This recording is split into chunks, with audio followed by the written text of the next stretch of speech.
जय भोलेनाथ दोस्तों, आपके अपने चैनल देवलोक स्टोरीज में आप सबका स्वागत है। शिव महापुराण पाठ 18 और 19 में आपने शिव महापुराण की रुद्र संहिता के सती खंड के अध्याय 1 से 13 सुने हैं। आज पाठ 20 में आपको आगे के अध्याय सुनाए जाएंगे। उम्मीद करते हैं आपको शिव महापुराण की सीरीज पसंद आ रही होगी। पूरी शिव महापुराण का आनंद उठाने के लिए हमारे साथ अंत तक बने रहें। भोलेनाथ आपकी सभी मनोकामनाएं पूरी करे। श्री पुराण पुरुषोत्तमाय नमः। श्री गणेशाय नमः। श्री शिव महापुराण रुद्र संहिता द्वितीय सती खंड अध्याय 14। दक्ष की 60 कन्याओं का विवाह। दक्ष और वारिणी के यहाँ देवी शिवा का अवतार। दक्ष द्वारा उनकी स्तुति तथा सती के सद्गुणों एवं चेष्टाओं से माता पिता की प्रसन्नता। ब्रह्मा जी कहते हैं, देवर्षे, इसी समय दक्ष के इस बर्ताव को जानकर मैं भी वहां आ पहुंचा और पूर्ववत उन्हें शांत करने के लिए संतावना देने लगा। तुम्हारी प्रसन्नता को बढ़ाते हुए मैंने दक्ष के साथ तुम्हारा सुंदर स्नेहपूर्ण संबंध स्थापित कराया। तुम मेरे पुत्र हो, मुनियों में श्रेष्ठ और संपूर्ण देवताओं के प्रिय हो। अतः बड़े प्रेम से तुम्हें आश्वासन देकर मैं फिर अपने स्थान पर आ गया। तदंतर प्रजापति दक्ष ने मेरी अनुनय के अनुसार अपनी पति के गर्भ से 60 सुंदरी कन्याओं को जन्म दिया और आलस्य रहित हो धर्म आदि के साथ उन सबका विवाह कर दिया। मुनीश्वर, मैं उसी प्रसंग को बड़े प्रेम से कह रहा हूँ, तुम सुनो। मुने, दक्ष ने अपनी 10 कन्याएं विधि पूर्वक धर्म को ब्याह दी। 13 कन्याएं कश्यप मुनि को दे दी और 27 कन्याओं का विवाह चंद्रमा के साथ कर दिया। भूत अंगिना तथा कृशाश्व को उन्होंने 2-2 कन्याएं दी और शेष 4 कन्याओं का विवाह तारशय के साथ कर दिया। इन सबकी संतान परंपराओं से तीनों लोग भरे पड़े हैं, अतः विस्तार भेद से उनका वर्णन नहीं किया जाता। कुछ लोग शिवा या सती को दक्ष की ज्येष्ठ पुत्री बताते हैं, दूसरे लोग उन्हें मंजली पुत्री कहते हैं तथा कुछ अन्य लोग सबसे छोटी पुत्री मानते हैं। कल्प भेद से ये तीनों मत ठीक हैं। पुत्र और पुत्रियों की उत्पत्ति के पश्चात पत्नी सहित प्रजापति दक्ष ने बड़े प्रेम से मन ही मन जगदम्बी का ध्यान किया और साथ ही गदगद वाणी से प्रेम पूर्वक उनकी स्तुति भी की। बारंबार अंजलि बांध नमस्कार करके वे विनीत भाव से देवी को मस्तक झुकाते थे। इससे देवी शिवा संतुष्ट हुई और उन्होंने अपने प्रण की पूर्ति के लिए मन ही मन यह विचार किया कि अब मैं वारिणी के गर्भ से अवतार लूं। ऐसा विचार कर वे जगदम्बा दक्ष के हृदय में निवास करने लगी। मुनि श्रेष्ठ, उस समय दक्ष की बड़ी शोभा होने लगी। फिर उत्तम मुहूर्त देखकर दक्ष ने अपनी पत्नी से प्रसन्नता पूर्वक गर्भाधान किया। तब दयालु शिवा दक्ष पत्नी के चित्त में निवास करने लगी। उनमें गर्भ धारण के सभी चिन्ह प्रकट हो गए। तात उस अवस्था में वारिणी की शोभा बढ़ गई और उसके चित्त में अधिक हर्ष छा गया। भगवती शिवा के निवास के प्रभाव से वारिणी महामंगल रूपिणी हो गई। दक्ष ने अपने कुल संप्रदाय, वेद ज्ञान और हार्दिक उत्साह के अनुसार प्रसन्नता पूर्वक पुंसवन आदि संस्कार संबंधी श्रेष्ठ क्रियाएं संपन्न की। उन कर्मों के अनुष्ठान के समय महान उत्सव हुआ। प्रजापति ने ब्राह्मणों को उनकी इच्छा के अनुसार धन दिया। उस अवसर पर वारिणी के गर्भ में देवी का निवास हुआ जानकर श्री विष्णु आदि सब देवताओं को बड़ी प्रसन्नता हुई। उन सब ने वहां आकर जगदम्बा का स्तवन किया और समस्त लोगों का उपकार करने वाली देवी शिवा को बारंबार प्रणाम किया। वे सब देवता प्रसन्नचित हो दक्ष प्रजापति तथा वारिणी की भूरी भूरी प्रशंसा करके अपने अपने स्थान को लौट गए। नारद जब 9 महीने बीत गए तब लौकिक गीत का निर्वाह कराकर 10वें महीने के पूर्ण होने पर चंद्रमा आदि ग्रहों के तथा ताराओं की अनुकूलता से युक्त सुखद मुहूर्त में देवी शिवा शीघ्र ही अपनी माता के सामने प्रकट हुई। उनके अवतार लेते ही प्रजापति दक्ष बड़े प्रसन्न हुए और उन्हें महान तेज से देदीप्यमान देख उनके मन में यह विश्वास हो गया कि साक्षात वे शिवा देवी ही मेरी पुत्री के रूप में प्रकट हुई हैं। उस समय आकाश में फूलों की वर्षा होने लगी और मेघ जल बरसाने लगे। मुनीश्वर, सती के जन्म लेते ही संपूर्ण दिशाओं में तत्काल शांति छा गई। देवता आकाश में खड़े हो मांगलिक बाजे बजाने लगे। अग्निशालाओं की बुझी हुई अग्नियां सहसा प्रज्वलित हो उठी और सब कुछ परम मंगलमय हो गया। वारिणी के गर्भ से साक्षात जगदम्बा को प्रकट हुई देख दक्ष ने दोनों हाथ जोड़कर नमस्कार किया और बड़े भक्ति भाव से उनकी बड़ी स्तुति की। बुद्धिमान दक्ष की स्तुति करने पर जगन माता शिवा उस समय दक्ष से इस प्रकार बोली, जिससे माता वारिणी न सुन सके।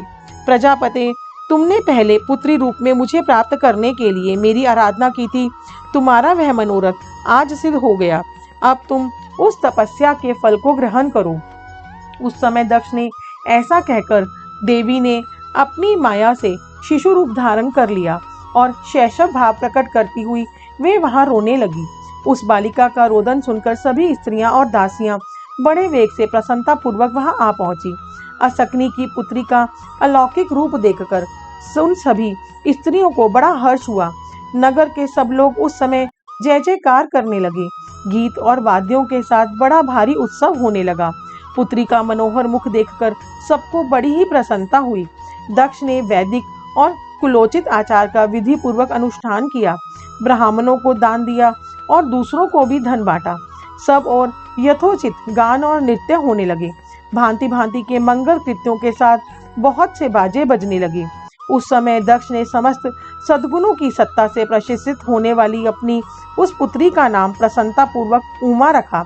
तदंतर संसार में लोगों की ओर से उसके और भी नाम प्रचलित किए गए, जो सबके सब महान, मंगलदायक तथा विशेषता समस्त दुखों का नाश करने वाले हैं। वारिणी और महात्मा दक्ष अपनी पुत्री का पालन करने लगे तथा वह शुक्ल पक्ष की चंद्रमा कला के समान दिनों दिन बढ़ने लगी।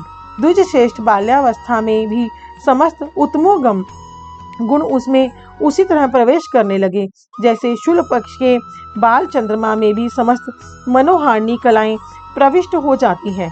दक्ष कन्या सती सखियों के बीच बैठी बैठी जब अपने भाव में निमग्न होती थी, तब बारंबार भगवान शिव की मूर्ति को चित्रित करने लगती थी। मंगलमयी सती जब बाल्योचित सुंदर गीत गाती, तब स्थाणु, हर एवं रुद्र नाम लेकर स्वर शत्रु शिव का स्मरण किया करती थी। अध्याय 15।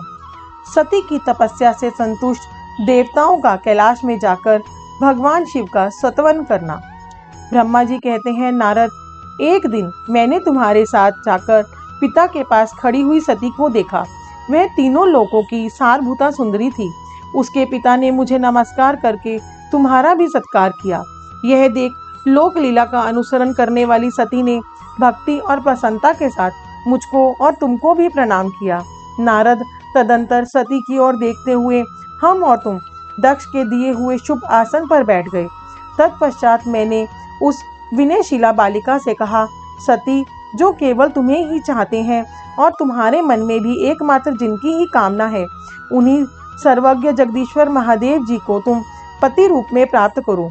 शुभे, जो तुम्हारे सिवा दूसरी किसी स्त्री को पत्नी रूप में ना तो ग्रहण कर सके हैं, ना करते हैं और ना भविष्य में ही ग्रहण करेंगे, वे ही भगवान शिव तुम्हारे पति हों। वे तुम्हारे ही योग्य हैं, दूसरे के नहीं। नारद, सती से ऐसा कहकर मैं दक्ष के घर में देर तक ठहरा रहा। फिर उसने विदा ली। मैं और तुम दोनों अपने अपने स्थान को चले गए। मेरी बात को सुनकर दक्ष को बड़ी प्रसन्नता हुई। उनकी सारी मानसिक चिंता दूर हो गई और उन्होंने अपनी पुत्री को परमेश्वरी समझकर गोद में उठा लिया। इस प्रकार कुमारोचित सुंदर लीला विहारों से सुशोभित होती हुई भक्त वत्सला सती, जो स्वेच्छा से मानव रूप धारण करके प्रकट हुई थी, कुमारावस्था पार कर गई। बाल्यावस्था बिताकर किंचित युवावस्था को प्राप्त हुई। सती अत्यंत तेज एवं शोभा से संपन्न हो संपूर्ण अंगों से मनोहर दिखाई देने लगी। लोकेश दक्ष ने देखा कि सती के शरीर में युवावस्था के लक्षण प्रकट होने लगे हैं। तब उनके मन में यह चिंता हुई कि मैं महादेव जी के साथ इनका विवाह कैसे करूं। सती स्वयं भी महादेव जी को पाने की प्रतिदिन अभिलाषा रखती थी। अतः पिता के मनोभाव को समझकर वे माता के निकट गई।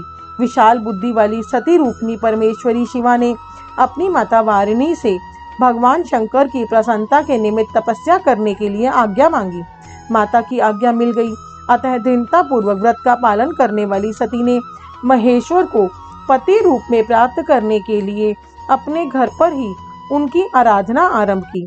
आश्विन मास में नंदा तिथियों में उन्होंने भक्ति पूर्वक गुड़, भात और नमक चढ़ाकर भगवान शिव का पूजन किया और उन्हें नमस्कार करके उसी नियम के साथ उस मास को व्यतीत किया। कार्तिक मास की चतुर्दशी को सजाकर रखे हुए मालपुओं और खीर से परमेश्वर शिव की आराधना करके वे निरंतर उनका चिंतन करने लगी। मार्गशीर्ष मास के कृष्ण पक्ष की अष्टमी तिथि को तिल, जौ और चावल से हर की पूजा करके ज्योतिर्मय दीप दिखाकर अथवा आरती करके सती दिन बिताती थी। पौष मास के शुक्ल पक्ष की सप्तमी को रात भर जागरण करके प्रातःकाल खिचड़ी का नैवेद्य लगा वे शिव की पूजा करती थी। माघ की पूर्णिमा को रात में जागरण करके सवेरे नदी में नहाती और गीले वस्त्र से ही तट पर बैठकर भगवान शंकर की पूजा करती थी। फागुन मास के कृष्ण पक्ष की चतुर्दशी तिथि को रात में जागरण करके उस रात्रि के चारों पहरों में शिवजी जी की विशेष पूजा करती और नटों द्वारा नाटक भी कराती थी। चैत्र मास के शुक्ल पक्ष की चतुर्दशी को वे दिन रात शिव का स्मरण करती हुई समय बिताती और ढाक के फूलों तथा दबनों से भगवान शिव की पूजा करती थी।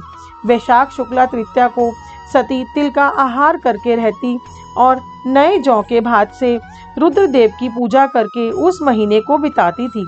ज्येष्ठ की पूर्णिमा को रात में सुंदर वस्त्रों तथा भटकटय के फूलों से शंकर जी की पूजा करके वे निराहार रहकर ही वह मास व्यतीत करती थी। आषाढ़ के शुक्ल पक्ष की चतुर्दशी को काले वस्त्र और भटकटया के फूलों से वे रुद्रदेव का पूजन करती थी। श्रावण मास के शुक्ल पक्ष की अष्टमी एवं चतुर्दशी को वे यज्ञोपवीतो वस्त्रों तथा कुश की पावित्री से शिव की पूजा किया करती थी। भाद्रपद मास के कृष्ण पक्ष की त्रयोदशी तिथि को नाना प्रकार के फूलों और फलों से शिव का पूजन करके सती चतुर्दशी तिथि को केवल जल का आहार किया करती थी। भांति भांति के फलों और फूलों और उस समय उत्पन्न होने वाले अन्नों द्वारा वे शिव की पूजा करती और महीने भर अत्यंत अनियमित आहार करके केवल जप में लगी रहती थी।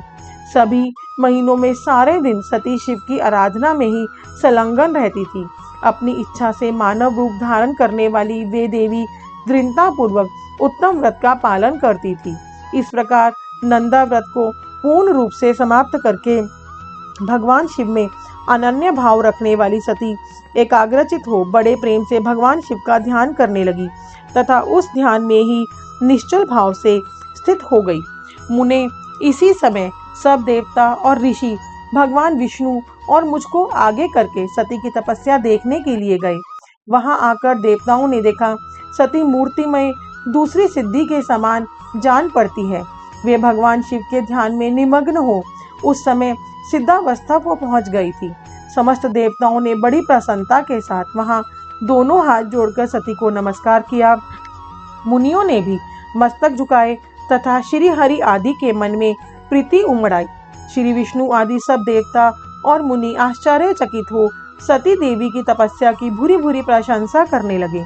फिर देवी को प्रणाम करके वे देवता और मुनि तुरंत ही गिरिश्रेष्ठ कैलाश को गए, जो भगवान शिव को बहुत ही प्रिय है। सावित्री के साथ मैं और लक्ष्मी के साथ भगवान वासुदेव भी प्रसन्नता पूर्वक महादेव जी के निकट गए।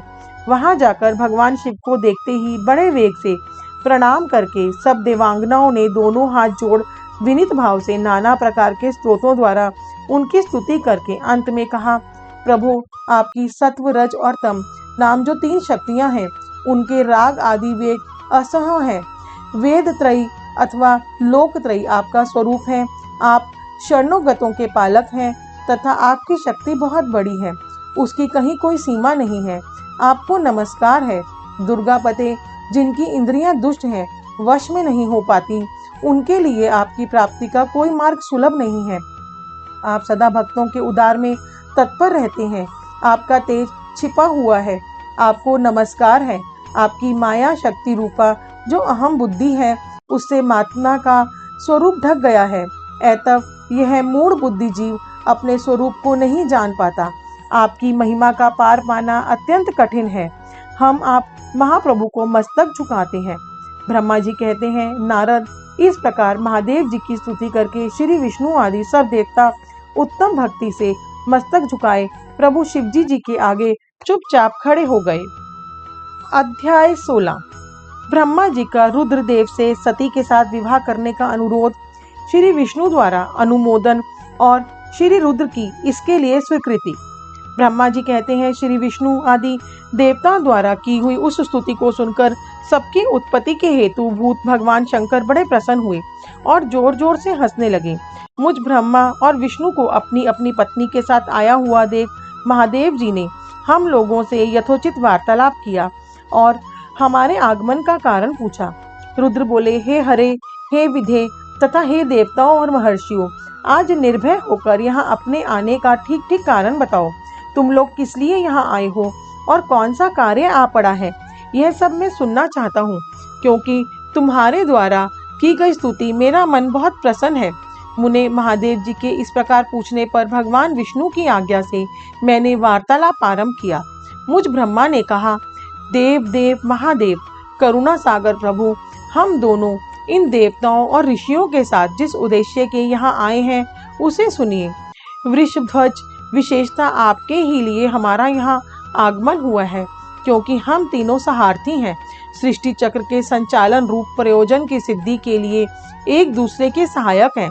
सहार्थी को सदा परस्पर यथा योग्य सहयोग करना चाहिए, अन्यथा यह जगत टिक नहीं सकता।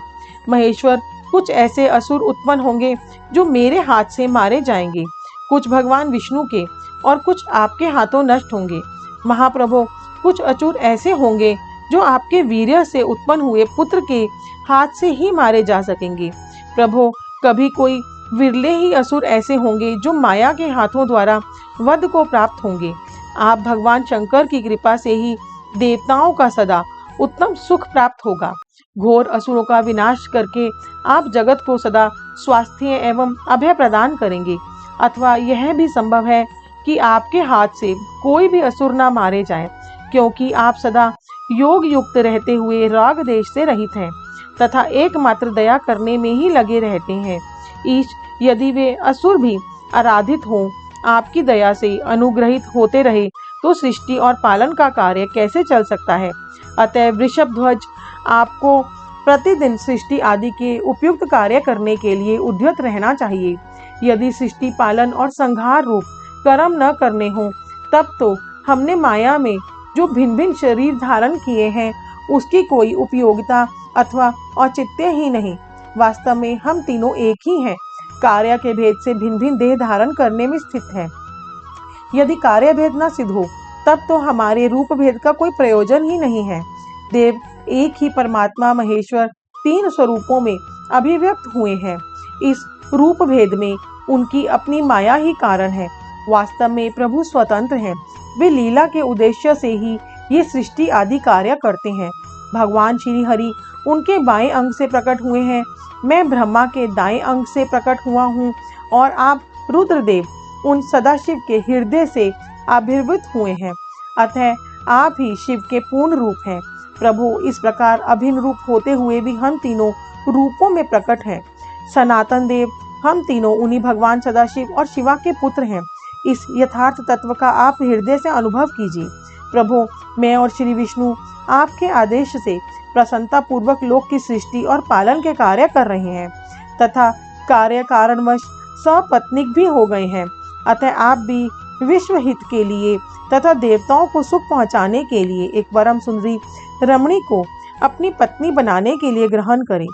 महेश्वर, एक बात और है, उसे सुनिए। मुझे पहले के वृतांत का स्मरण हो आया है। पूर्व काल में आपने ही शिव रूप से जो बात हमारे सामने कही थी वही इस समय सुना रहा हूँ। आपने कहा था, ब्राह्मण, मेरा ऐसा ही उत्तम रूप तुम्हारे अंग विशेष ललाट से प्रकट होगा जिसकी लोक में रुद्र नाम से प्रसिद्धि होगी। तुम ब्रह्मा सृष्टिकर्ता हो गए, श्री हरि जगत का पालन करने वाले हुए और मैं सगुण रुद्र रूप होकर संहार करने वाला होऊंगा। एक स्त्री के साथ विवाह करके लोक के उत्तम कार्य की सिद्धि करूंगा। उन्हीं कही हुई इस बात को याद करके आप अपनी ही पूर्व प्रतिज्ञा को पूर्ण कीजिए। स्वामिन, आपका यह आदेश है कि मैं सृष्टि करूं, श्री हरि पालन करें और आप स्वयं संहार के हेतु बनकर प्रकट हों। सो आप साक्षात शिव ही संहारकर्ता के रूप में प्रकट हुए हैं।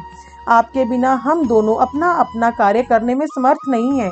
अतः आप एक ऐसी कामिनी को स्वीकार करें जो लोकहित के कार्य में तत्पर रहे। शंभो, जैसे लक्ष्मी भगवान विष्णु की और सावित्री मेरी सहधर्मिणी है, उसी प्रकार आप इस समय अपनी जीवन सहचरी प्राण वल्लभा को ग्रहण करें। मेरी यह बात सुनकर लोकेश्वर महादेव जी के मुख पर मुस्कुराहट दौड़ गई।